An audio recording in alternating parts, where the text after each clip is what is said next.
ఒకసారి గంటకు చేరగా కంటికి పాపవైతే రెప్పగా మారనా తూరుపు నీవుగా రేపువ నేనుగా మల్లిక పాటగా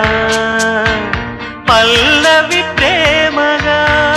ప్రేమించే పెదవులొకటై పొంగించే సుధలు మనవైతే జగతికే అతిథులే